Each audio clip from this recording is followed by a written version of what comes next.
Okay, well, welcome again, everybody. As I said, we may get some extras dropping in throughout the presentation. I'll go for around about 25 minutes or so, and then we will open up to questions. So just a very quick sort of bit of background, and welcome there, Monique. Just a very quick little bit of background about Southern Sea Ventures, or if you weren't already aware or haven't travelled with us before.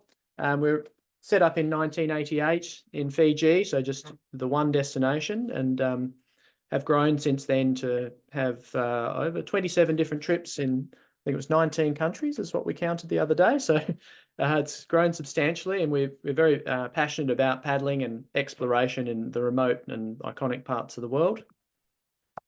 As I said, we've got sort of a legacy of exploration. So not myself, but Al Baker, who was the original owner of Southern Sea Ventures, was the first to operate kayaking trips in Antarctica, and we've like to continue that. We just finished up our first trip out in the Abrolhos Islands off the coast of Western Australia yesterday. So still going, and Sulawesi will be a new area for us as well, which I'll talk a little bit more about very shortly. So just for the evening, all I wanted to sort of run through is basically a bit of some of the highlights of the different areas that we're paddling and traveling to, and the different types of trips that we're offering. And of course, I'll talk about the weather conditions. In fact, I could probably cover it right now. It's pretty much perfect all the time in Indonesia. Bit of an exaggeration, but it is very good a lot of the time. Just a very quick summary. I assume everyone can see my cursor here. So up here, we've got Sumatra, Java. This is where the capital Jakarta is, and the most densely populated island in Indonesia. The island of Bali, which people are very familiar with. The east, or Nusa Tenggara, with the Komodo Islands out here. And then we go north to Sulawesi, and right the way over to West Papua. And this area here, just to the tip of the U on Maluku, just to the south of the Pacific Ocean. This is Raja Ampat, or the Four Kings area. Just very broadly, Indonesia, I think it's got around 17,000 different islands, depending on how you count them. So it's quite a remarkable place. The Pacific Ocean and the South China Sea both feed through these island chains, and it's a migration pathway for whales. There's also what they call the part of the Coral Triangle, and this area has around about 75% of the world's coral species. Incredibly rich in the marine environment, also incredibly culturally rich. So if we go from Sumatra all the way across to Papua New Guinea, the Sumatran or Western Indonesia. Yeah, welcome, Steve. Western Indonesia is Islamic and has been dominated by Eastern religions over millennia, starting with Buddhists, then the Hindus, and now Islam is a much more dominant part of the religion of the country. So if we go to Bali, we've got Hindu temples, but Java is full of Buddhist temples such as Borobudur, and at different times they've all had an empire there of sorts. When we go right the way out to Papua New Guinea, obviously this is very Melanesian, Papuan people. And Sulawesi here is a really fascinating place. We've got this southern tip, this right down the south here. This is where they build the Finsi style boats, which I'll talk a little bit about shortly. And they've been building those for thousands of years in that area. This was sort of the heartlands of the marine trading centre. And I'm sure everyone's probably heard of the Spice Islands out here, which are very famous for the nutmeg back in the 1500s. So incredibly unique area up here, also home to the Bajau Laut, or sea gypsies, who are dispersed throughout Indonesia, but also up into the Philippines, Kalimantan, Malaysia, etc. So I'll go through to the next slide. So the Finsi style vessel, this is what we use for our Komodo Island, Sulawesi, and Raja Ampat trips. They're beautiful boats. As I said, they're a traditional style of vessel that they've been producing in South Sulawesi for thousands of years, or several hundred thousands of years. And when they're built, they've been traditionally they would basically take no measurements. The boat builders there are so skilled that they were able to simply lay everything out as they went. There's a great story about a fellow who was having one of these boats built back in the late 80s, and he came, and the boat builder had laid out the keel, and the guy said, look, I want to just double check that this boat is structurally sound, so I need to send it to the naval architects. Can you show me where the masts are going to be? The boat builder drops his tools and goes, okay, well, that's step one, and then walks a few steps and says, that'll be the next one. So he measures it up, sends it off, and of course it's sort of textbook perfect in terms of the positioning. So they were very utilitarian trading boats, also sort of for, piracy many, many years ago. And now a lot of them have been converted to these very comfortable liveaboard vessels. So beautiful interiors, well laid out, lots of space, airy, comfortable. This particular vessel has up to 10 berths, each room in 5 rooms, and each room has AC, private bathrooms, portholes, etc., and hot and cold showers. So I'll just sort of start out here in the Komodo Islands. The trip that we're running this year was in August. It's 9 days. This is the shortest of our liveaboard trips in Indonesia, and the Komodo Islands are probably the most accessible. So just a short flight from Bali or Jakarta directly to Labuan Bajo. It's obviously very famous for the Komodo dragon, which is endemic to the area, but it's also very rich in sea life, such as sea turtles, dugongs, sunfish, and of course, fantastic snorkeling. And another thing that I think makes this place really special is some of the hiking. It's probably a little more developed than some of the other areas, but that means there's some better infrastructure. So some of the hiking is really, really good. Of course, the very famous Pink Beach here as well. So incredibly beautiful destination and not too far from Bali, so very accessible. Now, Raja Ampat, this is a really very, very special place. As I said, Raja Ampat is the 4 Kings, which is sort of 4 separate areas. We have 2 different styles of trip up there, being the liveaboard and the guest house trip. It's really both the land and the sea that make this place so special. You can see from the images how significant the landforms are. So this is basically it's limestone. It's very similar to somewhere like Halong Bay, and it is in fact the same geological formation. At one time, those 2 areas were joined and they've been separated out to form the South China Sea over millennia. But it makes these beautiful areas for paddling. And I remember the first time I went up there, we sort of thought, oh, we'll just go and explore down this little area. And we're paddling through these big towering cliffs. And I thought, oh, there's a little interesting cave. Let's go have a quick look in there. So we paddled through this little cave, and its bats popped out. And then we paddled through a little further and popped out into a lagoon on the other side. Sort of, in this walled-in lagoon. We thought, oh, we'll find a way out. So we started paddling around, and actually we couldn't find a way out. And then after about an hour, I thought, oh, just noticed the tide's coming in. We better get out of here because no one knows where we are. But it's full of mysteries and secrets. So it's quite a remarkable place in a very large area. It's dominated by Papuan culture as well as Islamic villages, Indonesian people there as well. One of the wonderful things to see there, if you get the opportunity, or we make the opportunity, is the Bird of Paradise. So there's quite a few places that you can go before sunrise and take a short hike and see the Bird of Paradise doing their displays.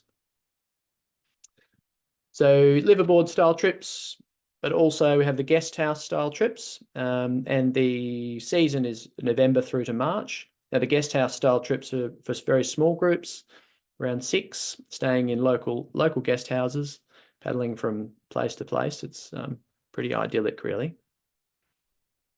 And I just wanted to break up the talking with a little video. So I'll just play this video.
Okay.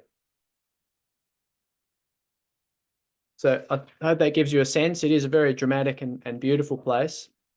And the next destination I'll talk about, I should say, is Sulawesi. This will be our first trip that we're running there this year. To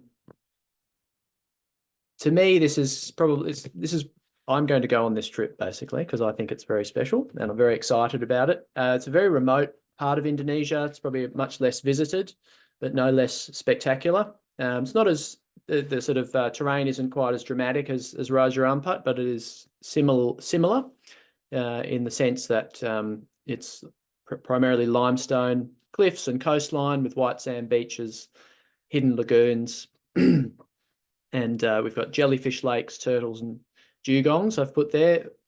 Also, this is one of the areas that there are a relatively large number of Bajau Laut villages. So people who are living on the ocean. They spend their whole life, or the vast majority of their life, living on the sea rather than on the land. And I will go back into the map and have a bit of a closer look. In fact, I'll go into that now. So I'm just going to switch. I'm going to switch across to a different screen for sharing. Let's go.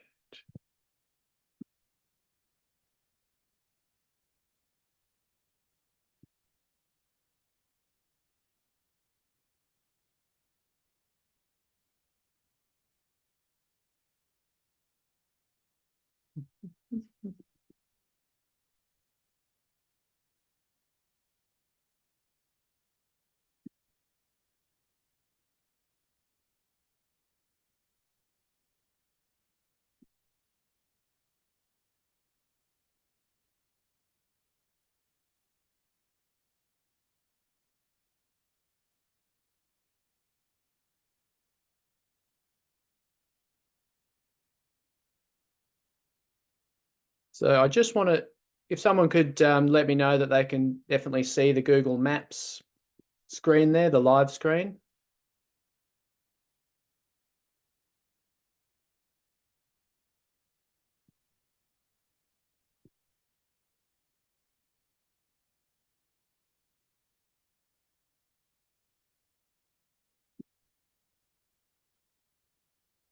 Is there anyone who could just flick on a microphone? Yep. Yes, you can see it. Yeah. Thank you. Yeah, sorry. Thank you. So this is something that I just sort of spend a lot of time doing. I can't really help myself because there's so many wonderful places to explore, but just to give you a bit of a sense of the scale, I think, of the areas. Now this is the area around the Komodo National Park. You can see the topography here. It's volcanic islands, very interesting coastline, which of course for me makes it, you know, perfect for paddling. Lots of mountainous area as well. Wonderful, interesting terrain, but very dry. So this area here is a very dry part of Indonesia. We have the Wallace line runs down here between Bali and Lombok. And basically, once you cross that line, you're starting to come into flora and fauna that's more associated with Australia than with the tropical western part of Indonesia. Basically, there are no rhinos, lions, or elephants past this line, but in the past they were all the way along this western string of Indonesia, and still are in some areas. So Sulawesi, once we get up here, this is the Togian group of islands up here. And what I really love to do is just zoom right in, and I look at this from a kayaker's perspective. This coastline is just absolutely stunning. We've got so many beautiful little lagoons and pathways through the islands that we can paddle through, and so much to see and explore. Now, if we head on over to Raja Ampat, we can see this is quite a large area. We've got Wagyo Island in the north,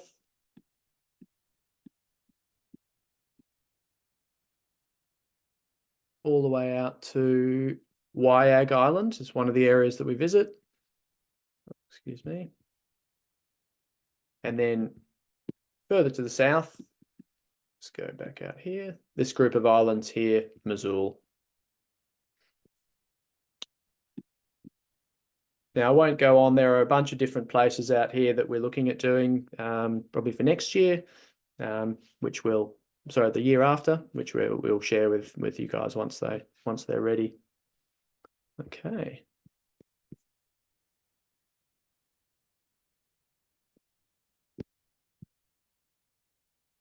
So I'll just flick back to the presentation. I'm confident that it's working. If it's not, please let me know. If I don't hear from anyone, I'm assuming that it's working. So the other sort of operation that we have in Indonesia is we have a partnership with Heritage Expeditions, much larger vessel, up to 130 passengers. Obviously, it's a very different sort of experience. You've got a lot more comfort on board, a lot more staff, lecturers, Zodiac cruising, more interaction with local culture, and a much longer, much larger route. So you cover a lot more ground. So this one here, we're traveling out of Bali all the way through to Port Moresby, visiting the Komodo Islands, through southern Sulawesi, Buru to Raja Ampat, Triton Bay, through the Asmat swamps, and all the way around to Port Moresby. So quite an epic and quite an incredible journey. Much shorter stops, whereas our liveaboard trips are much more focused in one particular area, much more intimate sort of experience. But with these voyages, we partner with Heritage for a few select voyages to deliver the kayaking program, which we do with them here in Indonesia and also in the Ross Sea and the sub-Antarctic islands. So I would make mention of this voyage as well, because these two voyages line up. So the Bali to Port Moresby and Port Moresby to Port Vila. These ones line up as well. So not technically Indonesia, but close to Indonesia. So I thought I'd better make mention of it. This one's here definitely much more a cultural experience. These islands are really off the beaten track, and just beautiful, sleepy South Pacific islands. So I guess just really quickly in summary, Komodo Island is August, Sulawesi in September, and Raja Ampat is November through March, and then our Bali, our larger ship operations are October, November. And people always like to sort of ask me is this the right trip for me? Is it suitable? We like to suggest that these trips are open to all levels of experience. They are active, and we're focused on getting out and doing as much as possible on every trip. We have people as young as 16 and as old as 85 on these trips, and we are able to cater to a lot of different abilities and desires.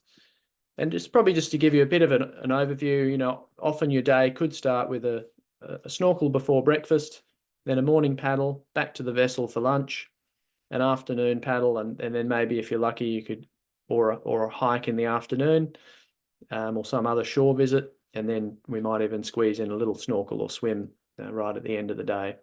And then we have some debriefs or recaps, and a few extra sort of information sessions as well about the areas that we're visiting. Okay, so I'd like to open it up to questions. If anyone's got any questions about the destinations or the trip styles, please fire away. And I'm going to stop sharing and open up the screen now. You mentioned about hiking. I'm I'm good at kayaking and swimming, but no, I'm not really great at any really long hikes. So how long are the hikes, and can they just can you just do your own thing and you can do the length that you want and sort of? For the most part, yeah. So the hikes are generally quite short. Maybe so you might take a walk for an hour or so to get to a viewpoint, or perhaps walk for a short period to see the birds of paradise, take a stroll in the villages, or just sort of a stroll on the beach. They're not very big active hikes, generally speaking. Yeah, and typically what we do as well is, if you're not a hiker, then we can offer a different activity. So whether that be snorkeling or kayaking at that time. So, right. And what would a standard day consist of? I mean, how much kayaking and swimming and hiking? What would it a sort of normal day look like? It does depend a little bit on the group, but okay. So probably we're starting breakfast around 7, and then we're off for 2 to 3 hours, up to 4 hours, and then back for lunch, and then off again for sort of another couple of hours in the afternoon, depending on people's activity. How much activity they want. I mean, we can fill the days from, some people really want to get up before breakfast and do something, then have a paddle, then come for lunch, and then do something in the afternoon as well. And some people might like to just do a morning session and then take the afternoon off. So it is a bit flexible, but basically on offer would be pre-breakfast activity between breakfast and lunch, and then between lunch and dinner as well. There'd be a kayaking activity. Length-wise, so in terms of paddling distances, it does depend a little on the features. Yeah, a lot of the paddles are going to be sort of 8 kilometres or so, because there's a lot to see. So it's not always about covering so much distance as about seeing the best, opportunities that we have at any given location. And how many on that? Not do you mention 130 on the larger boat, but how many on that smaller boat? 10. There's 10 on that vessel. Oh, just 10, right? Yeah, okay. so it's quite a lovely little intimate group. Yeah. Yeah. And is Raja Armpad, that's quite difficult to get to though, isn't it? Oh, that's a good question. Thanks, Monique. Yeah, so in terms of access, you're going to have to fly to Denpasar or Jakarta. And then from there to get to Raja Ampat and Sulawesi, you have to fly to Makassar, which is the capital city in Sulawesi, and then you transfer to Raja or to Sulawesi. So it's the transfer, so that's 2 planes. Another flight. It's another flight. So it's 3 flights. That's what I thought it was 3 flights. Yeah, it is. Right. It's 3 flights at this time. It's still 3 flights. Yeah. Yeah. Okay. It's sort of a good thing, because if we had international flights directly there, it'd be a very busy place. But but yeah, it's definitely not the easiest. It's not that they're not the easiest destinations to get to. That's spectacular. Oh, it's funny. very spectacular. Yeah. Yeah, no, I hooked onto this, and it's really funny. You know, I've got a couple of friends of mine are in Raja Ampat at the moment, and I've never heard of it. And then, you know, all of a sudden, yeah, well, they'd been raving about it beforehand, you know, because I was so looking forward to their trip, and they actually started on a yacht trip on Monday. But yeah, and it's now I'm sort of hearing a lot more about it, which is great. Yeah, it's Yeah, wonderful. no, So look, they it's said beautiful. the snorkeling looks incredible. It is incredible. It really is. They Yeah. sent me a video. Yeah. Yeah. Wow. No, Yeah, I mean, terrific. Thank and you. the Togians are a similar type of thing, but just less well known. So there's Right. less visitation, less footage, etc. But Mm. equally quite stunning. I mean, Indonesia itself is just especially those remoter islands are just quite something. And it's amazing. I feel for Australians how many of us are Australian here, I'm assuming. Often how little we know about some of those islands out there, but it's quite remarkable. Yeah. Thank you. Following on from that, can I ask about the diving? Because I believe on the liverboard Yes. in Raja Ampat, there's provision for diving. Is that the same in Sulawesi? Absolutely, yeah. So it's actually the same vessel that we're using. Oh, okay. Yeah, thanks, Pam. That's a good. I forgot to mention that you can also do diving. So that diving is available throughout the voyage. Yep. Yeah. And that's at an extra cost, obviously. There is an extra cost for the diving, yeah. And you need to be accredited. To be certified, accredited, yeah. Yeah, certified, yeah. Yeah. So but there's a dive instructor on board as well. Mm-hmm.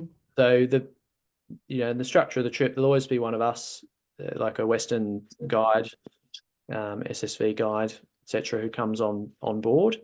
Mm-hmm. Then we've got local crew, obviously. So and they're usually from a mix of people, from the area as well as Indonesians who are working on the boats. Yeah. Yeah. And with the homestays in Raja Ampat, you mentioned that it's a limit of 6 people. I mean, do you stay in several different houses or in one? Yeah, you have several small houses usually. Mm-hmm. They're set up for 2 people. So okay, right. Yeah. And how much the people that you're staying with, I presume they speak a basic amount of English? Yeah, most people have some English, Mm-hmm. Yeah. especially those that are on the forefront. Yeah. Yeah. Yeah. Okay. But Thank you. yeah. And they speak Indonesian as well as their own? Yeah, language? so they will. Yeah, everyone in Papua will learn Indonesian because that is now the official language. Yeah. We'll also have a local dialect, Sure. of which there are hundreds throughout Sure. PNG. And then for tourism, they'll have some English language as well. Yeah. Yeah. Thank you. Most people in Papua would be multilingual. Mm-hmm. Yeah. Okay, thank you. All right, Joe, I can see you've turned on. Yeah, another question about the homestay. So do you stay in the one place or are you moving from village to village? No, you paddle from homestay to homestay. And homestays may be a bit of a misnomer. Your food is provided by it's a locally run, very, very basic resort, basically. So you're not living in someone's house, you have your own place. Yeah. Thank you. Yes, you paddle from place to place. It was quite a few years ago, maybe about 20 years ago, someone had a great idea out there in Raja Ampat to get this set up as an initiative for the locals. And they built these homestays specifically for paddlers. It was a very long time ago and sort of now just becoming quite popular. So.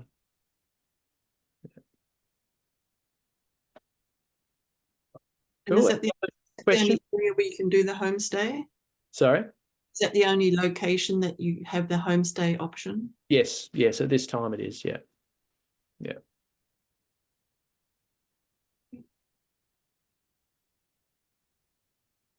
Any other questions? And you're welcome to put your videos on too now, by the way. I'll turn the recording off.